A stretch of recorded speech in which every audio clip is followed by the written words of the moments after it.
Hola, soy Julio Cepáez y les doy la bienvenida al capítulo 24 de las palabras clave. La lectura como creación en el sentido sartreano y la lectura como placer en el sentido borgiano.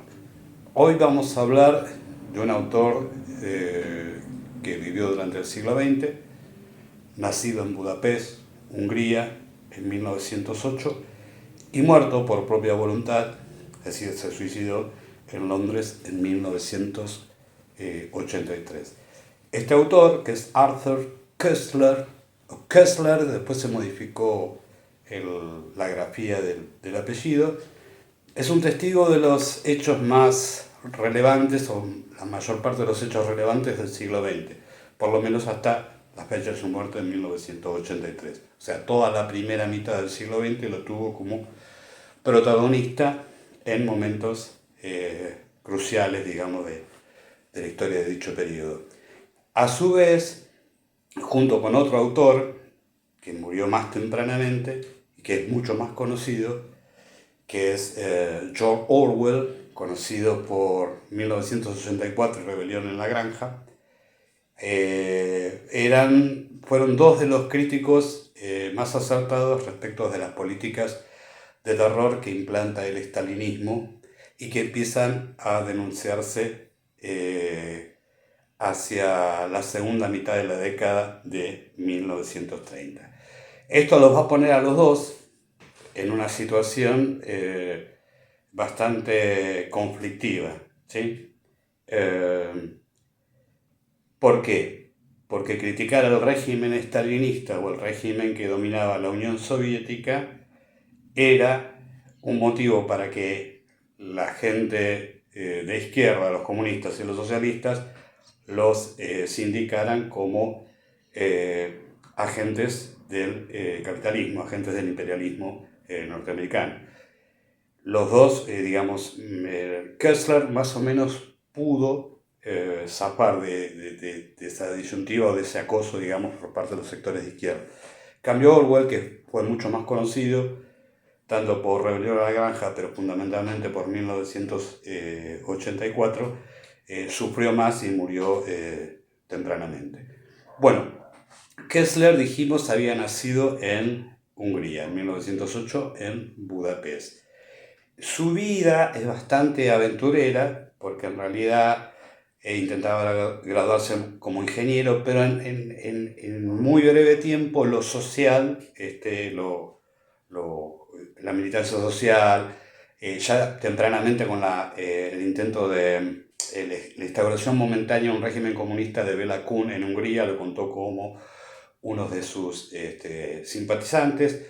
Después va a marchar a la Palestina británica y digamos que milita durante un tiempo en esa Palestina que, digamos, después de la Primera Guerra Mundial, Gran Bretaña se había apoderado de esa región del disuelto imperio turco-otomano que se había convertido en la República Turca, que bueno, va a permanecer como dominio británico hasta la resolución de la ONU en 1948, cuando implica la partición de Palestina en un territorio árabe y un territorio israelí. Eso para poner las circunstancias claras. Ahí viajó Arthur Koestler, intentó ingresar en un kibbutz, en una comunidad colectiva, en la Palestina británica, no tuvo éxito, volvió a Europa, ahí empezó a desarrollarse a desarrollar una carrera como periodista, ¿sí?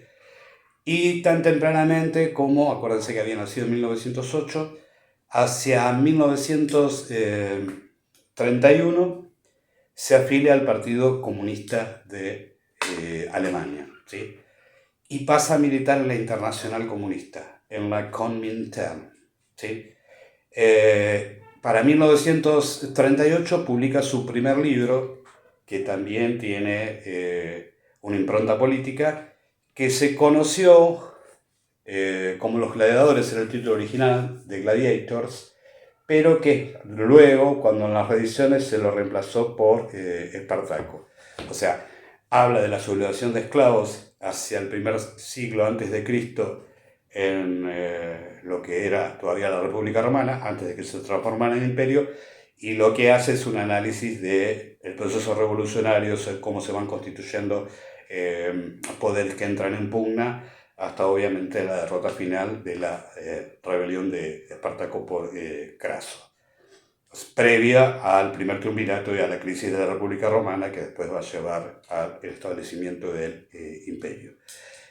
No solamente eso, es un activo militante comunista, ¿sí? A partir de su afiliación y su integración a la Comintern, que cuando estalla la Guerra Civil Española en julio de 1936, es enviado como espía de la Comintern, o sea, como espía de la Internacional Comunista, para entrevistar a Queipo de Llano, uno de los jefes de la sublevación nacionalista fascista de Franco, ¿sí? Ahí es apresado y por intervención de algunos contactos zapa. Hay toda una discusión sobre si había sido condenado a muerte o no por parte de las autoridades nacionalistas. Algunos dicen que sí, otros dicen que no. Bueno, consigue mediar algunos contactos diplomáticos que tenía Kessler y puede escapar. Puede escapar, pero estamos en el año 38 para el 39. Viaja a Francia y en Francia, como le pasó a muchos republicanos que habían perdido la guerra civil, se termina en el 39, es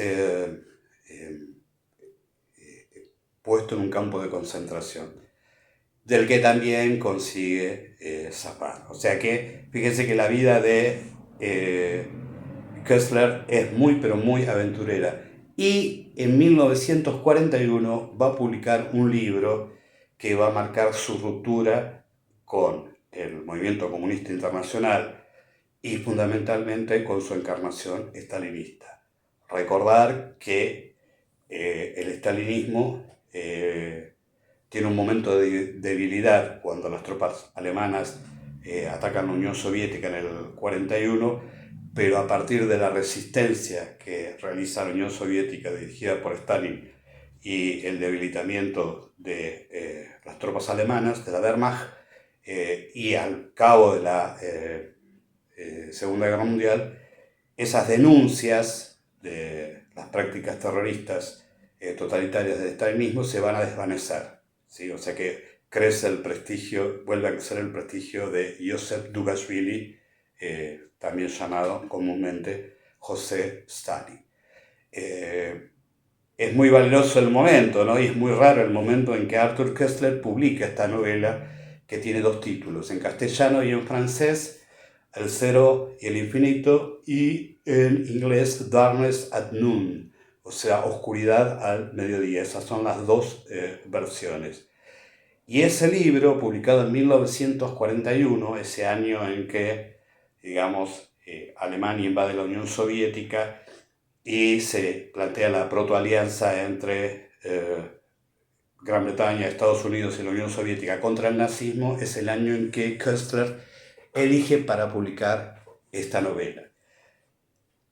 Y, digamos, la cuestión es que su momento sería inapropiado, porque, bueno, si bien las críticas al stalinismo tienen que ver respecto de los procesos de Moscú, de la muerte, fusilamiento, la extinción de la vieja guardia revolucionaria al interior de la Unión Soviética, ese procedimiento, el stalinismo, o sea, el Partido Comunista de la Unión Soviética a través del Partido Comunista Español, ese proceso de persecución y exterminio de la oposición de izquierda lo va a hacer dentro de la República Española en guerra con el franquismo. Para que sea más claro, el Partido Comunista de la Unión Soviética ordena al Partido Comunista Español, al que provee de armas para resistir a los fascistas, que termine con las disidencias de izquierda, fundamentalmente que venían de dos lados. Venían de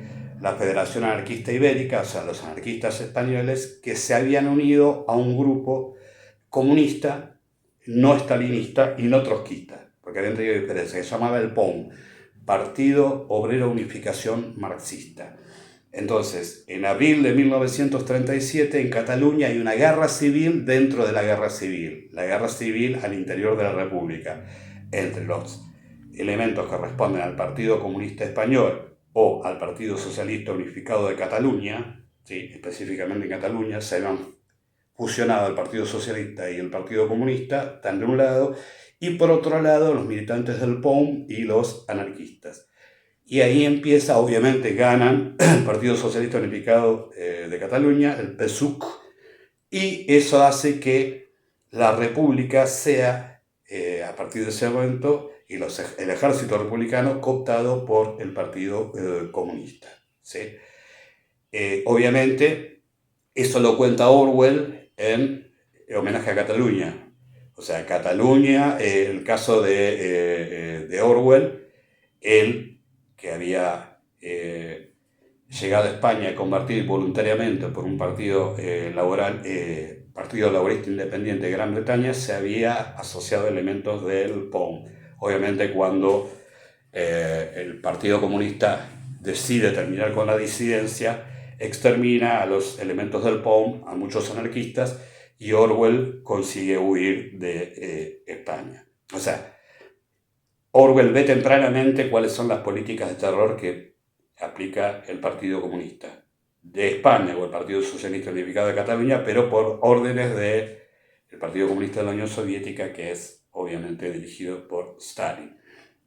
Kessler se demora un poco más y en 1941 publica entonces la novela de que vamos a hablar hoy, El Cero del Infinito, o también llamado Darkness at Noon, o Oscuridad al Mediodía.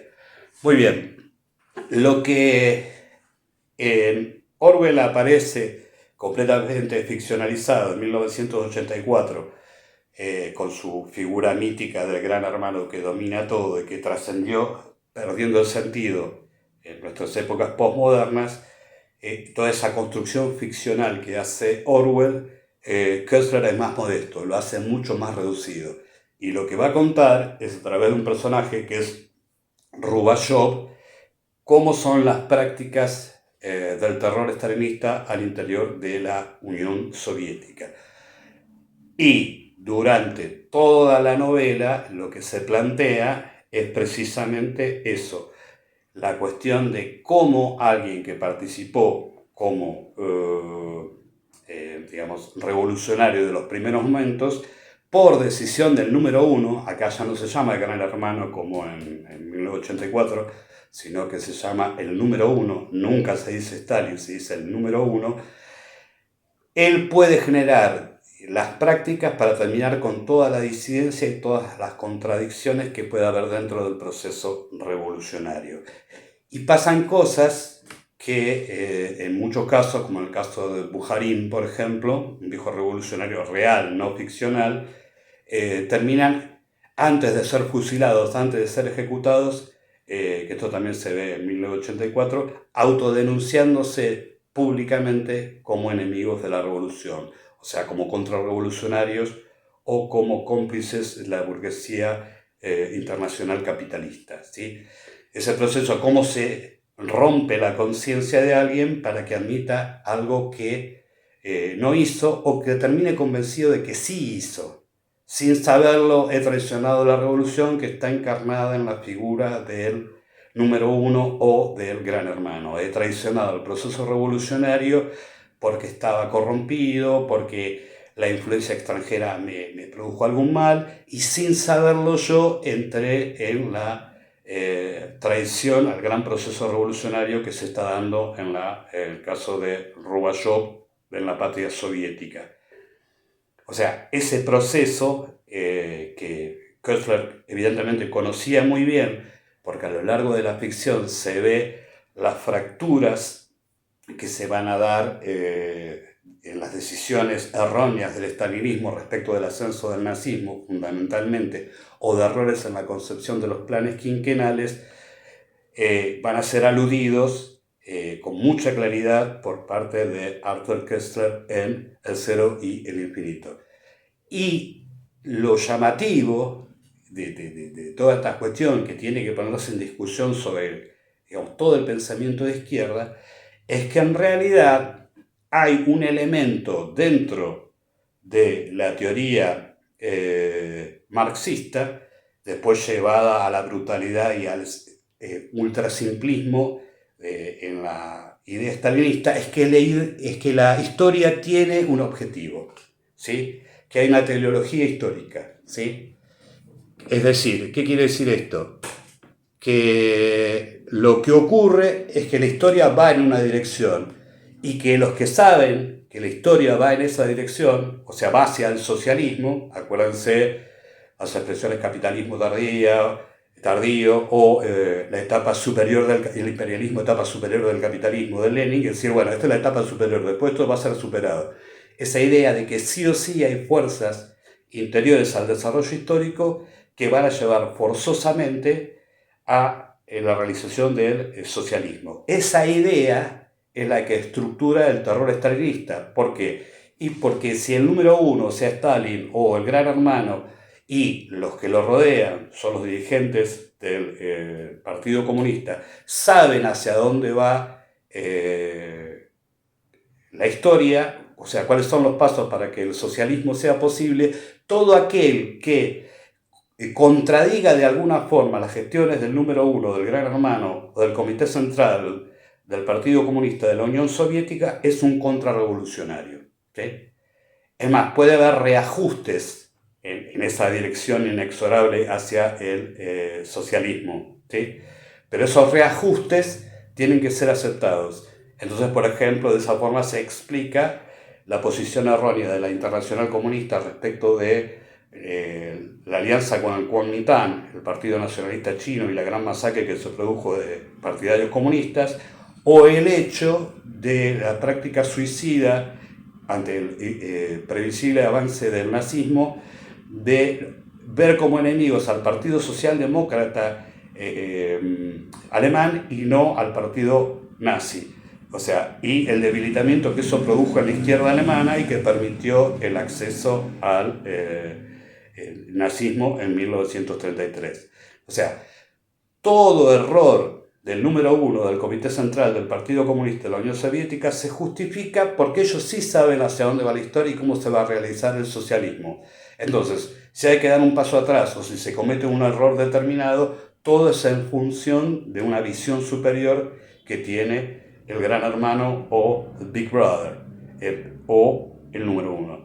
O sea, esa idea de la teleología histórica infecta el pensamiento stalinista y justifica toda práctica de ingeniería social, aun cuando sea errónea, porque el que dirige el proceso sabe hacia dónde va la historia.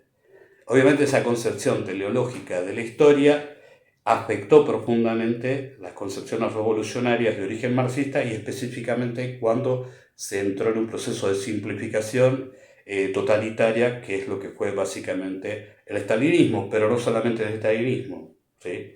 En otros lugares de Asia Oriental también se produjo el mismo fenómeno. Todo eso está maravillosamente contado en esta novela de Arthur Koestler que se llama El Cero y el Infinito o Oscuridad al Mediodía, Darkness at Noon. Es fácilmente accesible, ¿sí? No hay reediciones, pero el libro tuvo mucha tirada en muchas ediciones diferentes y al que le interese conocer desde la ficción cómo fue ese proceso de concentración de poder y una concentración de poder pocas veces en la historia contemporánea, pocas veces alcanzada, puede leer Arthur Koestler El Cero y el Infinito. Bueno, buena suerte, buena lectura y hasta la próxima.